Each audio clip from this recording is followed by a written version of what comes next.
Olá, sejam todos muito bem-vindas e bem-vindos. É um prazer receber vocês aqui para esse diálogo que para a gente é muito importante.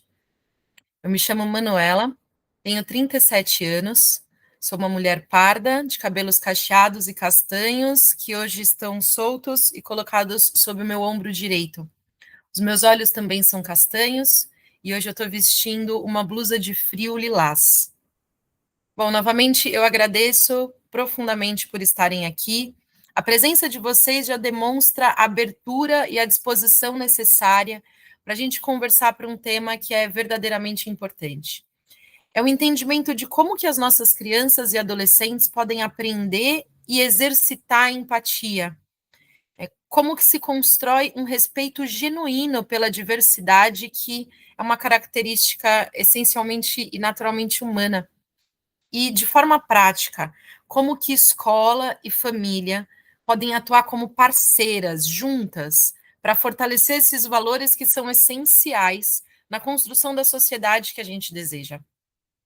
O tema central da palestra de hoje é empatia e respeito na diversidade, construindo pontes desde a infância. Bom, para a gente poder organizar o nosso pensamento coletivo nesse encontro, o encontro vai ser dividido em 6 momentos. A gente inicia com uma atividade de sensibilização, de acolhimento, o fio que nos tece. E em seguida a gente já entra para a fundamentação teórica, onde a gente explora um pouco sobre a empatia, sob a perspectiva da neurociência. A gente olha as complexidades das relações, em especial aqui no Brasil, e o quanto isso está relacionado com desigualdades e as interseccionalidades disso. A gente olha um pouco para as práticas escolares inclusivas em ação, de fato. E como peça-chave, o papel das famílias como protagonistas na construção dos valores do respeito e da empatia desde a base. E, por fim, a gente resume esse encontro e finaliza. Bom, os objetivos desse encontro são 3, gente. O primeiro objetivo, a gente tem o real desejo de explorar da forma mais profunda e sensível possível os mecanismos pelas quais a empatia e o respeito podem ser intencionalmente cultivados no ambiente familiar e depois escolar. A gente parte do entendimento que isso não se trata de um conjunto de regras de convivência, mas sim de relações que são intencionais, que são afetivas e que fortalecem o nosso senso de pertencimento e os vínculos que constroem a percepção de comunidade. Nosso segundo objetivo, a gente busca evidenciar, com base em evidências científicas, como as experiências cotidianas, sejam elas positivas, de validação, aceitação, ou sejam elas negativas, de exclusão, impactam diretamente no desenvolvimento cerebral, na capacidade de aprendizagem, no comportamento social e, por consequência, na percepção de quem somos e do que é o mundo. A neurociência social demonstra de forma bastante contundente que empatia e respeito não são virtudes morais abstratas, mas processos neurobiológicos que moldam a motivação, a autorregulação e até a nossa resiliência. Por fim, e bastante importante, queremos fortalecer a percepção de que é necessária uma construção de uma cultura de respeito e empatia. E que para isso é necessário um projeto.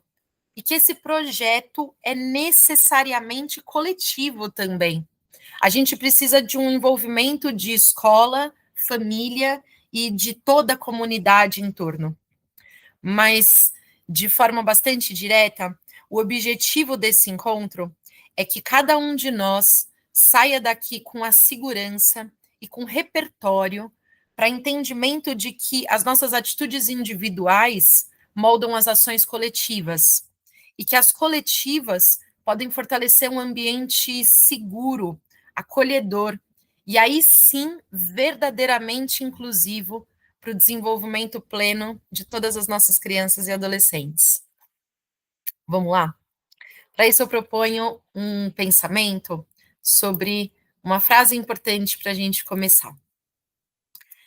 Antes de palavras, existem silêncios que nos unem. Antes de discursos, existem histórias que nos conectam. A empatia nasce desse lugar sagrado, onde reconhecemos no outro a mesma humanidade que habita em nós. Bom, a gente falou que ia começar com uma atividade de sensibilização, o fio que nos tece, portanto, papel e caneta na mão, é isso que a gente vai precisar. Bom, eu convido vocês para um momento de maior quietude. A gente vai conduzir essa conversa através de 3 perguntas. E a primeira dela diz respeito ao abraço que ficou. Qual gesto de acolhimento na nossa infância ou na nossa juventude fez com que a gente se sentisse verdadeiramente visto em essência? Aqui não foi sobre um presente, não foi sobre um discurso, foi sobre aquele que foi simples, sem muito alarde, mas que trouxe para a gente a segurança de uma mensagem direta que tocou na gente, dizendo: você importa.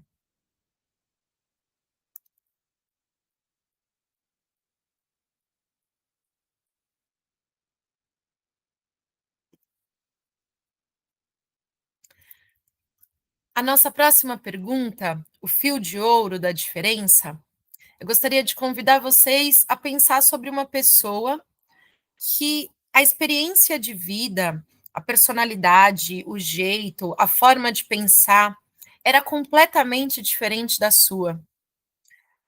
Que lição essa relação tão inesperada e indisponível para aqueles que acreditam que as relações só se dão entre os que são muito e cada vez mais semelhantes? Que lição essa relação trouxe para a sua vida? O que essa convivência com alguém radicalmente diferente para você trouxe para quem você é hoje? Como que a perspectiva, a experiência, as ideias dessa pessoa ampliaram o seu entendimento hoje, pessoal, de quem você é, de como é a vida, do que é ser um ser humano?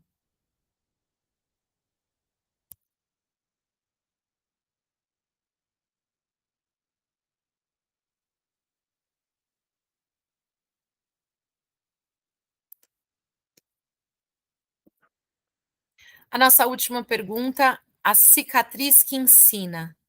Como que as nossas dores e alegrias são sementes de compreensão? Como uma experiência pessoal de exclusão, como que você já pode ter vivido, ou que você possa simplesmente ter testemunhado, te transformou na pessoa que você é hoje?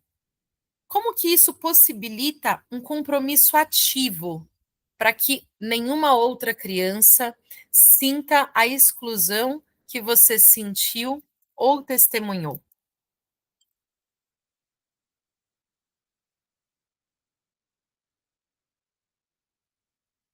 Agora pense nas crianças que estão ao seu redor. Relembre as 3 perguntas e analise como cada memória de acolhimento que você viveu, como cada lição que a diferença lhe ensinou, como cada cicatriz que a exclusão deixou, transformou você. Você carrega em sua história a chave para criar os gestos e os fios que ensinam o que é necessário para que alguém seja necessariamente visto. Pense o que é possível fazer com a responsabilidade que possui. Bom, para a gente finalizar essa atividade, a gente convida você a escrever em uma única linha um compromisso que você seja capaz de firmar com o pertencimento, com a inclusão e com a dignidade das crianças ao seu redor. É uma frase simples, pequena, que possa ser concreta e que você possa colocar em prática a partir deste momento, baseado nas experiências que você viveu. Para quem se sentir confortável, a gente convida a enviar essas imagens ou textos, enfim, aquilo que você produzir, é só tirar uma foto e enviar para a gente nesse e-mail. As informações são anônimas, a gente lê com bastante carinho e elas podem ser utilizadas em futuras exposições dentro da comunidade FIEB, inspirando outras pessoas a seguirem esse mesmo caminho. Bora para a nossa fundamentação teórica? Nosso primeiro tópico é empatia e neurociência, os circuitos cerebrais da conexão humana.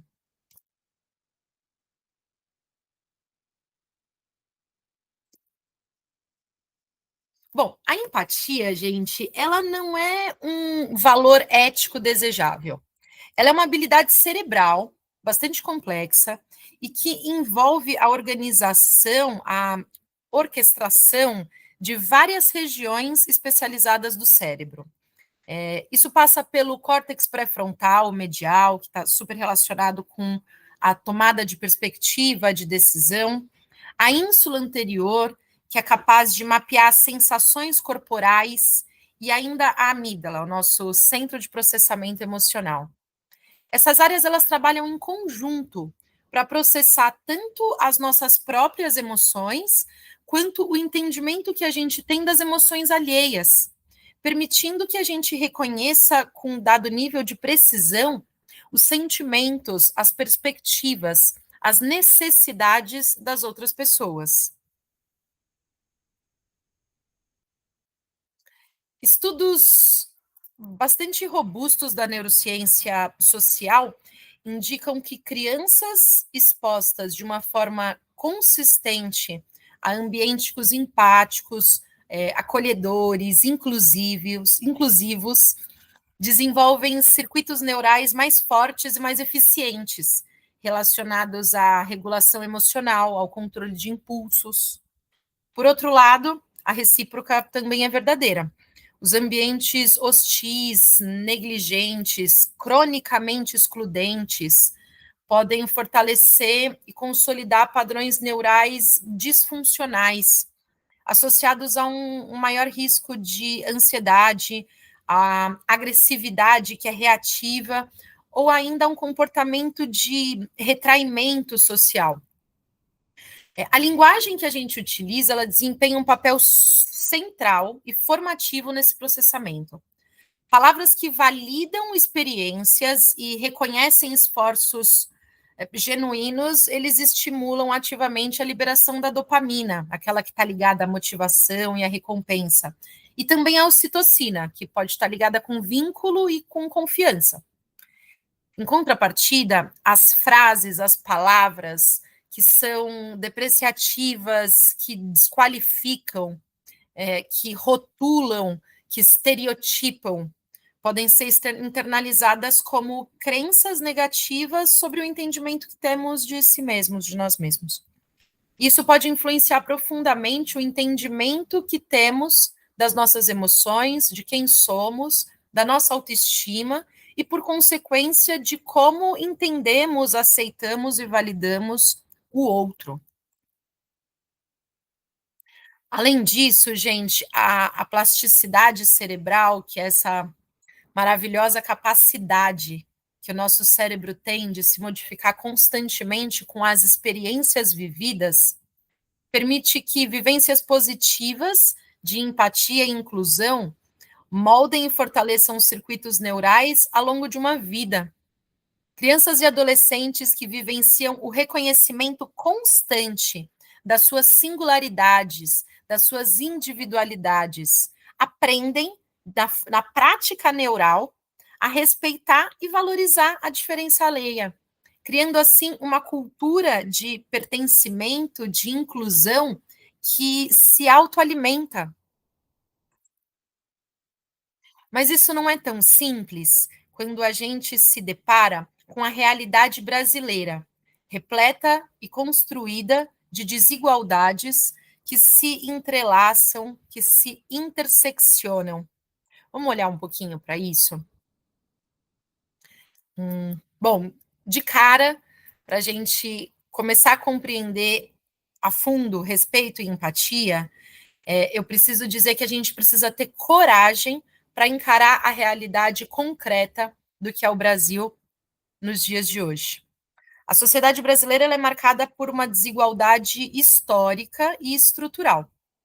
Segundo o IBGE, 55,5% no censo de 2022 da nossa população se autodeclarou como preto e pardo, 43,5% branco e aproximadamente 1% entre indígenas e amarelos.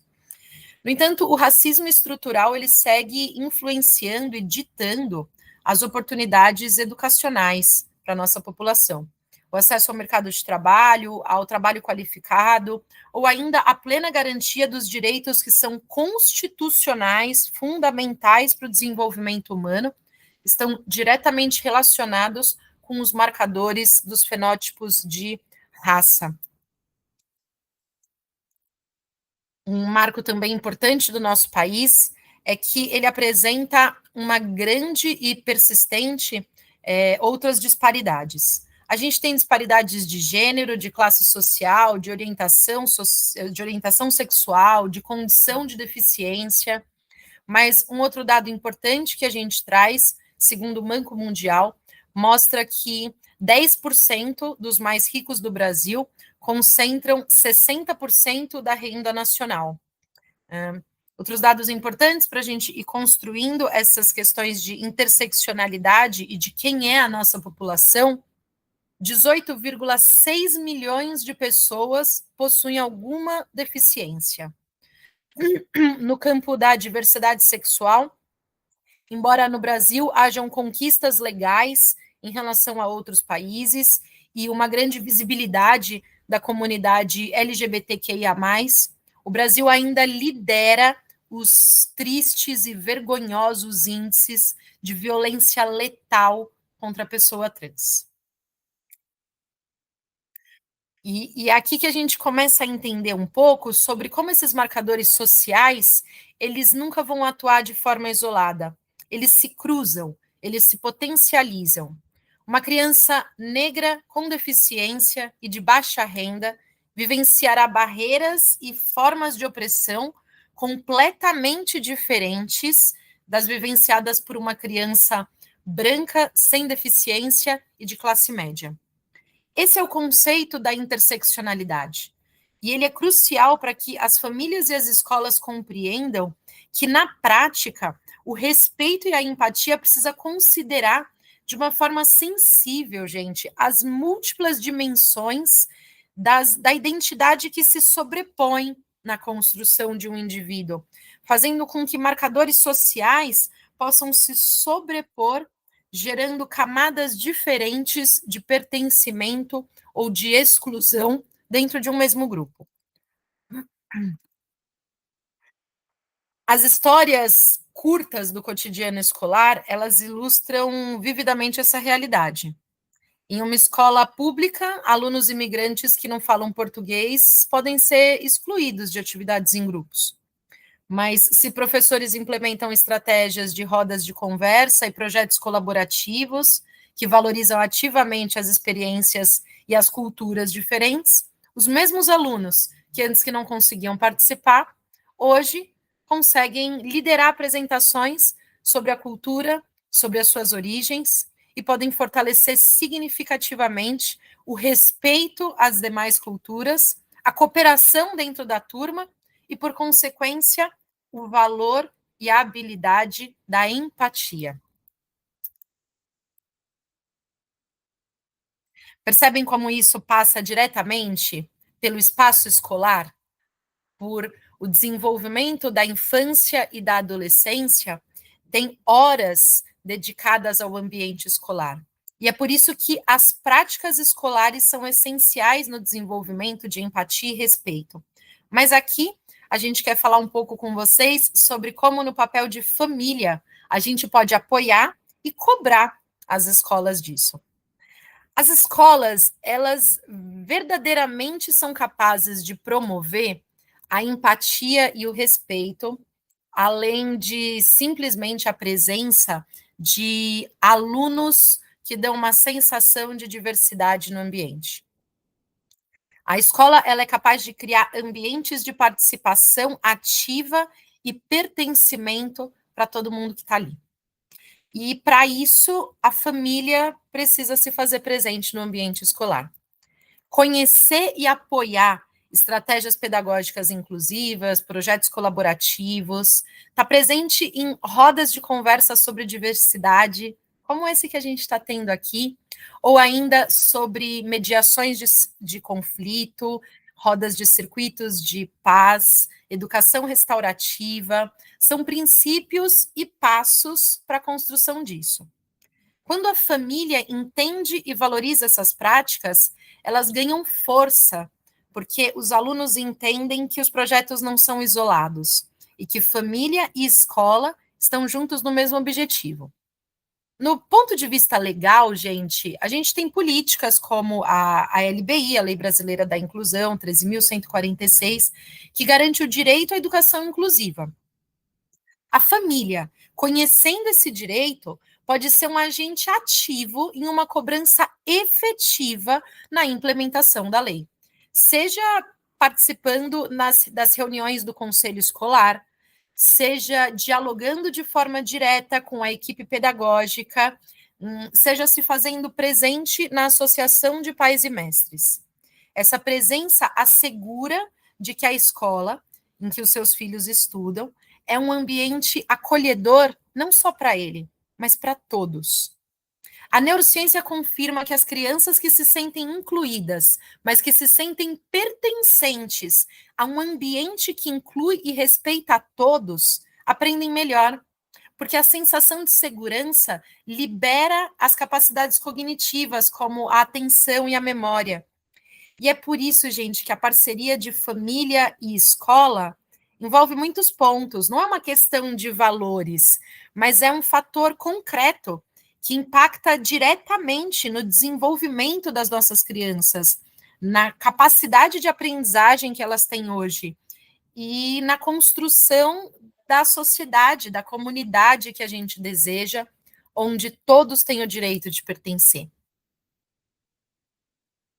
Mas a gente tinha dito que no bate-papo de hoje a gente colocava as famílias como protagonistas, o alicerce emocional e ético do respeito e da empatia que a gente tem discutido nesse bate-papo. Gente, as famílias elas são fundamentais e insubstituíveis na construção dos alicerces de empatia e respeito. Pequenos detalhes, práticas parentais, como validar o sentimento de uma criança, quando a gente olha e fala, eu entendo que você está triste, eu respeito que você esteja irritado. O evitar de forma rigorosa de usar rótulos, estereótipos, o incentivar ativamente, de forma intencional, direta, a construção de amizades diversas, o dialogar com honestidade, com sinceridade sobre preconceitos que são estruturais, sobre as nossas desigualdades que são estruturais, são práticas que vão moldar o caráter das nossas crianças e dos nossos adolescentes. Por exemplo, gente, quando uma criança ela presencia cotidianamente no seu ambiente, no ambiente familiar, o respeito às diferenças religiosas, o respeito às diferenças culturais, o respeito à identidade de gênero de qualquer pessoa, ela internaliza profundamente que essa postura é a postura correta. E ela leva isso para os seus relacionamentos escolares, sociais, familiares, pessoais. Por outro lado, se constantemente ela escuta comentários preconceituosos, discriminatórios, existe um grande risco dela reproduzir comportamentos excludentes fora de casa, reforçando assim as desigualdades sociais que a gente vive e reclama da nossa sociedade. A neurociência confirma esse impacto formativo. As experiências empáticas e seguras vivenciadas no ambiente familiar, fortalecem os circuitos neurais da regulação emocional no córtex pré-frontal.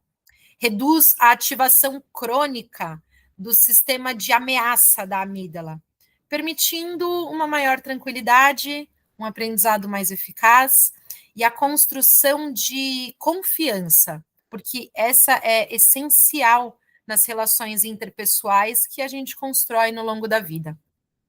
Além disso, gente, famílias podem e precisam participar ativamente da construção das políticas escolares, apoiando os projetos que são inclusivos, denunciando práticas discriminatórias sempre que for necessário e contribuindo de forma decisiva para a construção de uma cultura de respeito que atravessa os muros de casa, que entra pelos muros da escola, mas que depois se espalha por toda a comunidade. É aquilo que as nossas crianças e adolescentes vão levar para a vida quando adultos.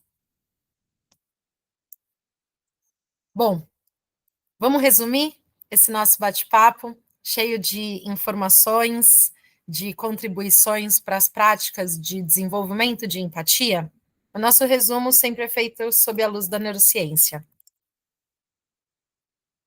Gente, chegando ao fim dessa conversa, acho que o maior aprendizado que a gente gostaria que todos levassem é que empatia e respeito à diversidade não são conceitos filosóficos, abstratos, distantes de algumas pessoas ou de parte das pessoas. Empatia e respeito são vivências cotidianas e relacionais. É a intenção que a gente tem com o outro. E é isso que molda ativamente o nosso cérebro, o nosso comportamento. É isso que é o tecido das relações sociais. A gente viu de forma evidente de que empatia envolve diversos níveis de ação. Ela parte de uma construção que leva para o individual, que leva para o relacional e para o coletivo. E que essas experiências positivas ou negativas têm impacto duradouro e que é significativo na construção do entendimento que temos. A gente entendeu que a diversidade humana não pode e não é um obstáculo a ser superado. A diversidade humana é o nosso maior recurso como humanos. É aquilo que amplia exponencialmente as potencialidades que temos como sociedade. É aquilo que possibilita o nosso aprendizado através da criatividade, mas que traz a necessidade do respeito e da constante cooperação. Bom, a gente reafirmou aqui que a presença orientadora da família é insubstituível no desenvolvimento humano, porque ela que valida sentimentos, evita rótulos e pode incentivar a diversidade desde a construção de amizades. Ela pode combater ações discriminatórias estruturais nos discursos diários. E é isso que fortalece a formação de cidadãos que são conscientes, que são seguros de si emocionalmente, que são socialmente empáticos e potencialmente felizes. Quando a escola e a família caminham juntos, coordenadas por valores comuns, a mensagem que chega para as crianças é forte, gente, é transformadora. A mensagem que chega é que você pertence, você é respeitado e que as diferenças vistas aqui são valiosas. E é por isso, gente, que ser um agente ativo de empatia e de respeito é uma responsabilidade coletiva, mas isso é urgente. É o que combina de forma indissociável o conhecimento científico que a gente trouxe, a reflexão ética que a gente acredita que cada um possui a capacidade de desenvolver, e a ação política, que como sociedade somos capazes de construir para transformar o que desejamos. Cada um de nós, ao sair daqui, eu desejo que leve um compromisso firme de abrir portas, de criar vínculos que são autênticos e de contribuir dentro da sua esfera de influência para a construção de um mundo mais justo, acolhedor e verdadeiramente humano onde ninguém seja deixado para trás. Bom, eu fico aqui com o nosso encerramento.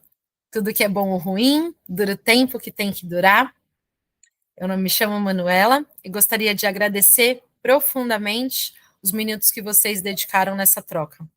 Nesse momento, falo em nome da Educação Inédita, empresa que com muito orgulho faço parte, e notifico a vocês que nos vemos em breve, com um outro tema dentro dessa mesma ideia de construção de uma sociedade que é inclusiva e mais justa. Uma boa noite a todos. Até. Tchau, tchau.